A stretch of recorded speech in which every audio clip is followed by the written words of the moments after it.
We're going to start our look at early Northern Renaissance art in the Duchy of Burgundy. More specifically, we're going to be hanging out in the northern region, often referred to as Flanders. So you see here in the map Flanders. And it is in Flanders that we see this center of European commerce really blossom. Here is our first artwork. This is by Jan van Eyck and Hubert van Eyck, question mark? I'll get into that in a little bit. So the two artists, Jan van Eyck and his brother, Hubert van Eyck. And then the title is the Ghent Altarpiece. The way that we're looking at it now in this picture is when it's open. So that's why it says that. We'll look at it when it's closed as well. And it's located in St. Bavo Cathedral in the city of Ghent in modern-day Belgium. So just as a reference point, where are we talking about? Where's Ghent? Ghent, right there, okay? So Ghent, part of Flanders, center of commerce. We're looking here at a massive altarpiece that was placed in the Cathedral of St. Bavo in the city of Ghent, paid for by Jan van Eyck. So that's, oh, and perhaps Hubert van Eyck. And that's why it's called the Ghent altarpiece. Got it? Now I said it's a massive altarpiece. What? How big is it? Here, this is a painting of it, a dramatized painting of it. But this gives you a sense of the scale. It's huge! The figures are over life size. Here, is this more helpful? Here, this is how it stands today. It's still in St. Bavo's Cathedral, but it is behind bulletproof glass. So, yeah, it's crazy big.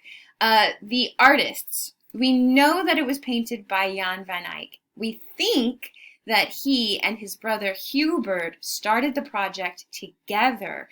However, Hubert died during the production or the creation of this project.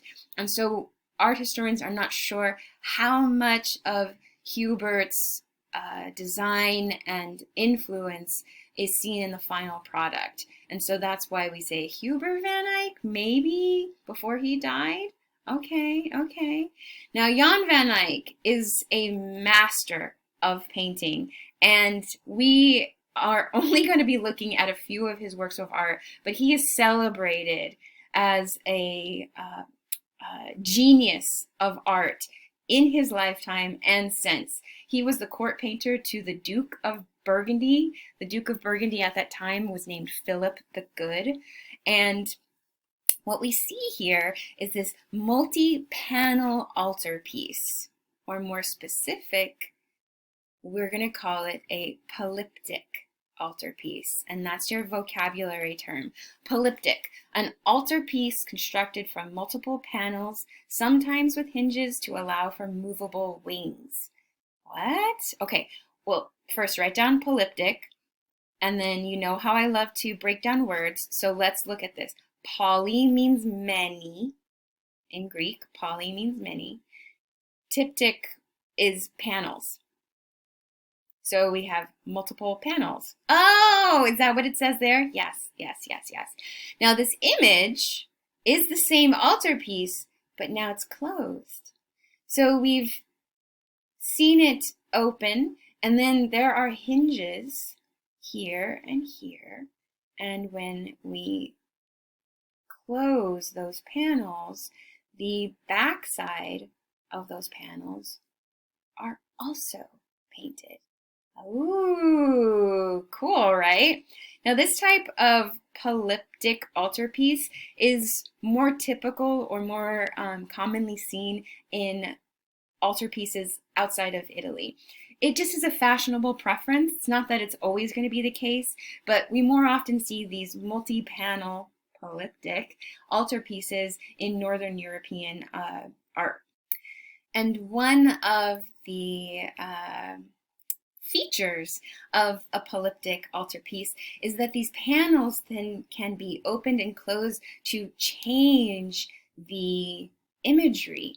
And it's often you would move, or you could also remove and put in different painted panels depending on the holy day, the feast day. If the altarpiece is celebrating a specific saint or specific moment in the Christian calendar, then the altarpiece might hide or reveal those painted elements. I say painted, but these types of altarpieces, these polyptych altarpieces, often can have sculptural forms, and we'll be looking at one of those later on. So polyptych altarpieces, think of them as multi-panel, almost like multimedia, because they can be changed or emphasized by just removing or opening different panels. So here we are looking at it closed, and what we see are these beautiful bright figures, this lovely attention to light and shadow and detail. Whoa, whoa, whoa, Miss Cortez. You're talking about Renaissance characteristics. Yeah.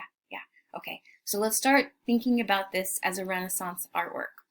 Characteristics of the Renaissance. Linear perspective. Atmospheric perspective. Chiaroscuro, which technically is an Italian word. We're not going to get into other variations, other languages, but the same idea of balance of highlights, midtones, and shadows. Chiaroscuro, okay? Gesture. Composition.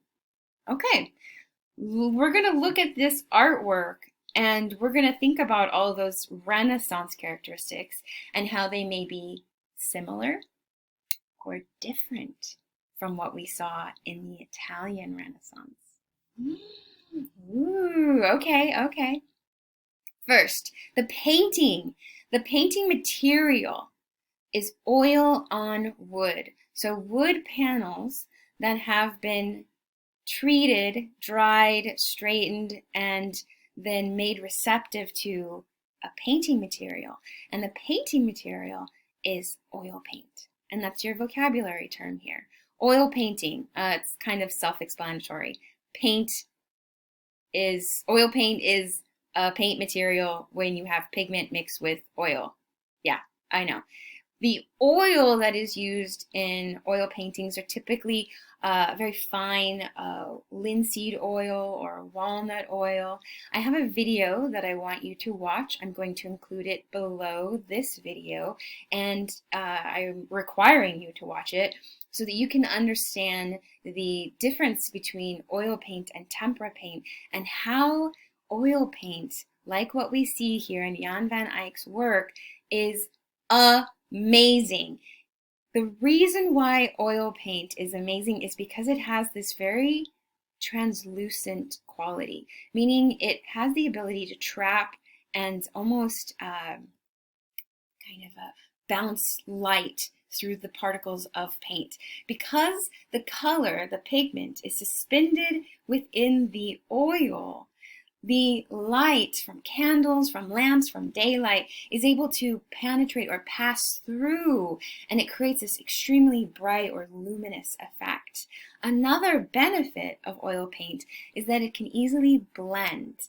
It doesn't have the same opaque restrictions of tempera paint. Tempera paint is very difficult to blend or have these smooth overlays of color or complexities of fabric and light and shadow, but you can, using very fine layers of, or thin layers called glazes of oil paint, you can get this kind of subtle, not movement, but transition of colors between two elements. So it's just a lot more nuanced than tempera paint. And it was developed, oil paint, was developed during the Renaissance in Northern Europe. And we start to see artists such as Jan van Eyck become these early masters of oil paint. Here we are looking at it closed. In our next video, we're going to be looking at the panels open and closed and talking about what we see and how these elements are characteristic of the larger Renaissance principles, and how they are similar and how they are different from what we saw in the Italian Renaissance.